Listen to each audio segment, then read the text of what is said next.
নাম মিনতি মালাকার। রাজলক্ষ্মী কটন মিলে আমি এমব্রয়ডারির ফিনিশিং করি। আমি রাজলক্ষ্মীতে 11 বছর কাজ করছি। তা সেই কাজ করার আগে আমি হাউস ওয়াইফ ছিলাম। সে কাজ 11 বছর কাজ করে আমার সাংসারিক অনেক উন্নতি হয়েছে। আমি ফেয়ার ট্রেডের সঙ্গে যুক্ত ছিলাম, এখনও আছি।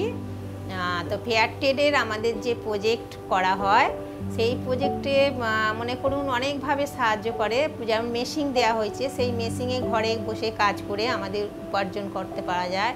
সাইকেল দেওয়া হয়েছে, সাইকেলে চড়ে অনেকে রাজলক্ষ্মীতে আসছে, যেটা ভাড়া বাঁচাবার জন্য হয়তো গাড়িতে বাসে এলে সেটা ভাড়া লাগতো, সেই সাইকেলে করে চড়ে আসছে।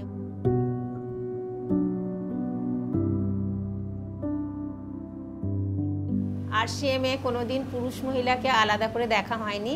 পুরুষদের যা ফ্যাসিলিটি দেওয়া হয় মহিলাদের সেম ফ্যাসিলিটি আমরা পাই, কোনো রকম ভেদাভেদ নেই।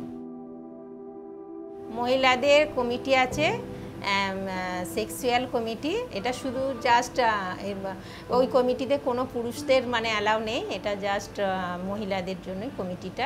মাঝে মাঝে মিটিং হয়, মহিলাদের নিয়েই হয়। So fair trade is very important because it completely symbolizes being fair to all aspects of the production, being fair to the environment, being fair to the workers, being fair to the customers, being fair to the suppliers.